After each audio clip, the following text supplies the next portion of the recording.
We leave off episode 3 with Claire stopping Danny and Jessica from killing each other and Luke revealing that he knows who knocked him out. So that's where we start episode 4, Rock the House. Luke, Claire, Misty, Jessica, and Danny and Colleen, still in costume, go to Pop's barbershop and Luke tells his story. So Luke was walking alone in Harlem. He saw a lightning strike at a construction site. He heard someone maybe screaming or something like that, so he ran over to help. And when Luke got to the construction site, he found a man who was clearly the one that was struck by lightning. His clothes are smoking. Luke says, "You okay?" The man says, "Yeah, I think so. I don't know what happened." Luke's like, "You were hit by lightning." The man's like, "Oh, wow, okay." Luke's like, "We gotta get you to the hospital." This man says, No, it's fine. I'll be fine. Don't worry." Luke's like, "No, seriously, you get struck by lightning. You're going to the hospital." And then Luke notices some spray paint. And he notices that there is a wall that has just been tagged with the wrecker. This guy is the wrecker. That's why he was at this construction site.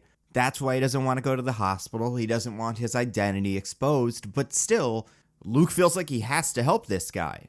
So Luke tries to help the wrecker up, and the wrecker says, No, get off. And then the wrecker picks up this weird kind of glowing piece of metal that's about the shape of a crowbar and uses it to uppercut Luke, which sends Luke flying. And that's the story. Luke describes the wrecker, says he was wearing a purple ski mask over his face and he had a green jacket on. Jessica and Misty realize this matches the description we got from people of someone leaving the scene. This must be him. So everyone's confused, like, what are we supposed to do? Danny takes the reins. He's the only one that's dealt with a possibly magic supervillain. This is his area of expertise. So Rock the House is your Danny Rand-centric episode. So the group argues a little bit, but eventually they agree that Danny probably does know best, and he takes over. So Danny's plan. He's going to try to use his magic sensing power thing to track the crowbar. He isn't able to track it immediately, but he thinks maybe when it's used, that will give off enough energy for him to pick up on where it is. So they're going to wait until then. And at that point, they start forming an actual plan. We won't see the plan until it's in action because it's a little bit more fun that way.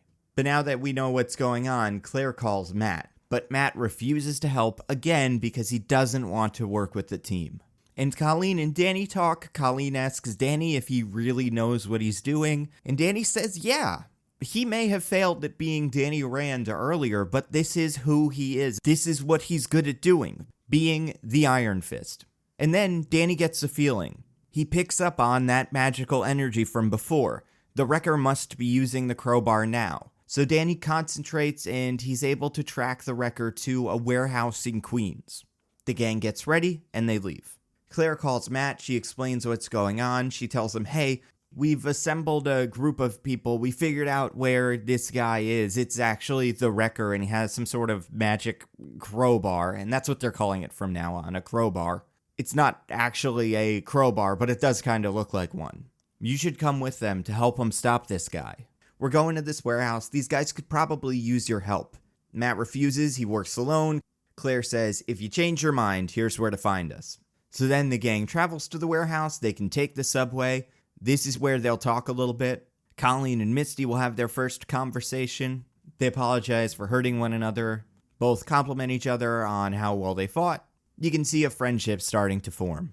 Jessica talks to Luke about how crazy all of this is, how much she does not like the Iron Fist. Luke agrees that it's pretty weird, but the world's changing and they kind of have to go with it. So then Matt is going to get a visit from Stick. Stick is going to shame Matt for not helping the other heroes. Matt tells Stick, I'm only going to get him hurt. You've seen what happens to people I help. But Stick's going to give Matt tough love. Matty, you got to get over yourself. Elektra's death wasn't your fault. Besides, this is bigger than you. And they may fail and die. But as bad as it'll feel if you helped, it's nothing compared to if you don't. Matt says, well, what do you want me to do? Stick says, put your little suit on, get out there, and do your job. And maybe we can throw in an F-bomb here, because that's kind of Stick's deal. I honestly can't remember if the Marvel Netflix shows do that or not, but this would be the right time. And you may be asking, well, how does Stick know about all of this? And the answer is it's Stick. He just kinda does. That's his deal. So, the team of Claire, Luke, Misty, Jessica, Danny, and Colleen arrive at the warehouse. Danny says, I can sense it. It's here. So then they put the plan into motion. Luke knocks on the front door, opens it up. Marcus says, I didn't expect to see you ever again. Luke says, oh, you're good, but you're not that good. The wrecker can say, well, that was my first time, but I got better.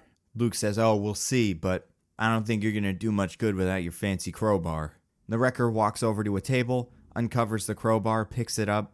You know, I never saw a crowbar, but now that you mention it, yeah, that's kind of what this is, isn't it? Seems kind of old and magic, but yeah, I see it now. And it works with the whole Wrecker brand, so that's what I'm going to call it too. And the wrecker picks the crowbar up, and right as the wrecker is about to hit Luke, we see Jessica and Danny outside the warehouse. Jessica picks up Danny and tosses him into the warehouse through a window. Danny breaks through, charges up an iron fist, and uses it to knock the crowbar out of the wrecker's hands. Luke grabs the crowbar, Danny cocks back an iron fist, and Jessica bursts through the window. They've surrounded the wrecker. Jessica says, give up. You're all alone, and we got your fancy stick. And here's your midpoint. And then the wrecker says, well, you guys are all kinds of wrong. I don't have to give up. You don't have my fancy stick. And then he's going to pull the stick the same way Thor pulls Mjolnir. And he's going to use it to knock Danny and Jessica back. And then the wrecker says, and I am not alone. And then a door raises, and the rest of the wrecking crew walks out. 3 other guys that we didn't even know existed up until this point. I like the idea that the wrecker's a little cocky. You know what, I wasn't sure that was going to work, but you guys gave me a great setup. But thanks, we're going to remember this moment. Meet the wrecking crew. Now our 3 heroes are outnumbered. This is going to be a problem. Things are about to get real. So now the episode is going to end with a fight between the 3 heroes and the wrecking crew. And the 3 wrecking crew members are each going to work a little differently. I said this in my Why the Defenders Did Not Work video, but besides our heroes having a little bit of diversity in terms of how they fight, I think the villains should also have diversity. And while their power sets are going to be relatively similar, the way they use them is going to be very different. So you've got the Wrecker who's fighting mostly with his crowbar. You've got a character who we are not going to name in this episode called Thunderball. He's going to be the strongest one. His whole thing is he picks things up, throws them, uses steel beams as bats. He likes to weaponize things. He's not going to use the wrecking ball here. We'll save that for later. Then you've got a character who's known as Pile Driver. He's got slightly larger than average fists, so he can punch really well, but we're also going to make him the fastest member of the wrecking crew, which makes him the hardest member of the team to hit. So Pile Driver's whole thing is he runs around real fast and punches you. And then you've got Bulldozer, the least vulnerable member of the team. So he's the only one that wears a helmet.